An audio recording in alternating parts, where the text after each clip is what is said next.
Salut tout le monde. Aujourd'hui, dans cette vidéo, je vais vous parler de la suspension pour enfants Ospamox, disponible en deux dosages, 125 mg et 250 mg. Je vais vous expliquer comment utiliser ce médicament, ses indications, ainsi que ses analogues. Restez avec moi pour tout savoir sur l'Ospamox et comment bien l'administrer à vos enfants. La suspension Ospamox pour enfants est disponible en deux dosages, 125 mg et 250 mg. Ces deux formes permettent une adaptation précise de la posologie en fonction du poids et de l'âge de l'enfant. La suspension est présentée dans des flacons bien étiquetés pour une utilisation pratique et sécurisée. La suspension Ospamox contient comme principe actif l'amoxicilline, un antibiotique de la famille des pénicillines. Ce médicament agit en inhibant la croissance des bactéries responsables des infections, aidant ainsi le corps de l'enfant à combattre l'infection de manière efficace. Il est important de respecter la posologie prescrite par le médecin pour assurer l'efficacité du traitement. Ospamox est généralement prescrit pour traiter les infections bactériennes telles que les otites, les infections respiratoires, les infections urinaires et les infections de la peau chez les enfants. Il est essentiel de suivre les recommandations du médecin concernant la durée du traitement pour éviter le développement de résistance bactérienne. Avant chaque utilisation,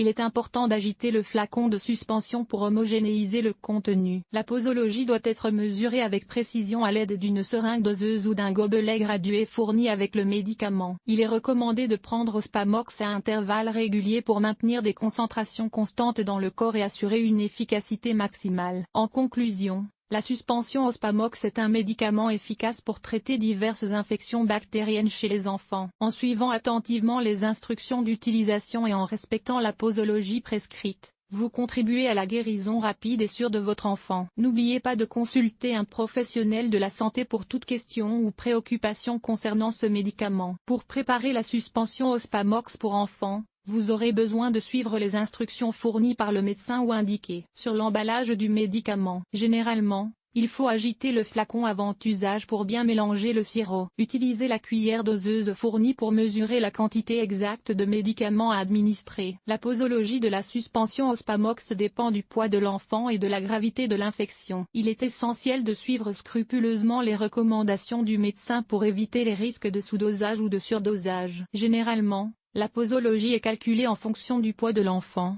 avec des dosages de 125 mg ou 250 mg par prise. Avant d'administrer Ospamox à un enfant, assurez-vous de consulter un professionnel de santé pour vérifier les éventuelles contre-indications. Des réactions allergiques peuvent survenir, notamment en cas d'hypersensibilité aux antibiotiques de la famille des pénicillines. En cas de symptômes tels que des éruptions cutanées, des démangeaisons ou un gonflement du visage, arrêtez immédiatement le traitement et consultez un médecin. Le coût de la suspension Ospamox pour enfants peut varier en fonction de la pharmacie et de la quantité achetée. Il existe des analogues de ce médicament sur le marché, mais il est crucial de ne pas substituer un médicament sans l'avis d'un professionnel de santé. Certains médicaments similaires peuvent avoir des dosages différents ou des effets secondaires spécifiques à prendre en compte.